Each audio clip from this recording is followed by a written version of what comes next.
السلام علیکم۔ آج ہم بات کریں گے ڈرامہ سیریل دوبارہ کے بارے میں، جو کہ ہم ٹیلی ویژن پہ دکھایا جا رہا ہے۔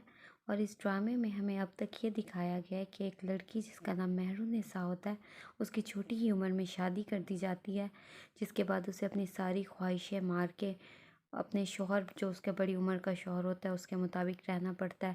اس کی پڑھائی بند کروا دی جاتی ہے، اس پہ ہر قسم کی پابندیاں لگا دی جاتی ہیں، اور اس کا جو زندگی ہوتی ہے اس کو ایک دم سے قید کر دیا جاتا ہے۔ لیکن وہ پھر بھی اس ماحول میں ڈھلنے کی کوشش کرتی ہے، جس کے بعد اس کے 2 بچے بھی پیدا ہو جاتے ہیں۔ اور اس کے بعد دکھایا گیا کہ اس کا جو شوہر ہوتا ہے وہ فوت ہو جاتا ہے، اور اس کے بعد اسے موقع ملتا ہے کہ وہ اپنی زندگی کو دوبارہ اس میں رنگ لے آئے، دوبارہ اپنی زندگی کو اپنی خواہش کے مطابق جی سکے۔ اور اسی دوران اس کے بچے بڑے ہو جاتے ہیں، دونوں بچوں کی شادیاں بھی ہو جاتی ہیں، تو کسی کے پاس اس کے لیے وقت بھی نہیں ہوتا۔ تو ایسے ٹائم میں وہ باہر نکلتی ہے، دنیا کو دیکھتی ہے، اپنی مرضی سے جینے کی کوشش کرتی ہے۔ تو اسی دوران اس کے ایک لڑکے سے ملاقات ہو جاتی ہے، اور وہ لڑکا اسے پسند کرنے لگ جاتا ہے۔ لیکن شروع میں تو وہ اسے پسند نہیں کرتی، کیونکہ وہ معاشرے سے بھی ڈر رہی ہوتی ہے۔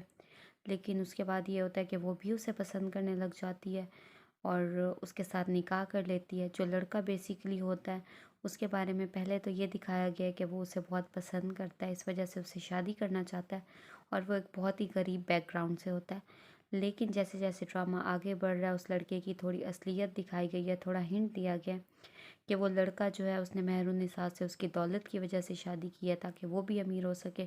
اور اس کے بعد دکھایا گیا کہ مہرالنساء کے بیٹے نے غصے میں آ کے اسے گولی مار دیتا ہے، لیکن جو یہ اس کا شوہر ہوتا ہے، مہرالنساء کا نیا شوہر، وہ پھر بھی اسے معاف کر دیتا ہے، اور اس بات کو بودر نہیں کرتا کہ اس نے اس پہ گولی چلائی ہے یا کچھ کیا۔ لیکن اس کے بعد جیسے ہی اس کی اصلیت دکھائی گئی ہے، اس کے بعد مہرالنساء اسے اپنی کمپنی کا CEO بنا دیتی ہے، اور سارا بزنس اس کے ہینڈ اوور کر دیتی ہے، جس کی وجہ سے اس کے بیٹے کو انتہائی غصہ آتا ہے، اور جو اس کا بیٹا ہے وہ اپنی ماں کے اگینسٹ ہو جاتا ہے۔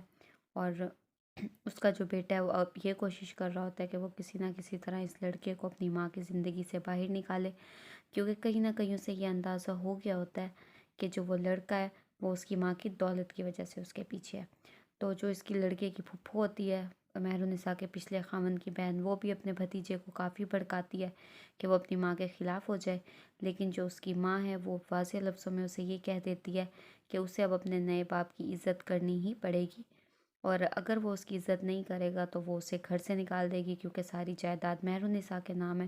تو وہ کہتی ہے کہ پھر تم اپنا کوئی اور ٹھکانہ ڈھونڈ لو۔ یہ سن کے اس کا بیٹا کافی حیران ہو جاتا ہے، اور اسی دوران دکھایا گیا ہے کہ وہ لڑکا مہرالنساء کو مینٹلی جو ہے بریک ڈاؤن کرنے کے لیے اسے یہ کہتا ہے کہ میں تم سے شادی کر کے پچھتا رہا ہوں۔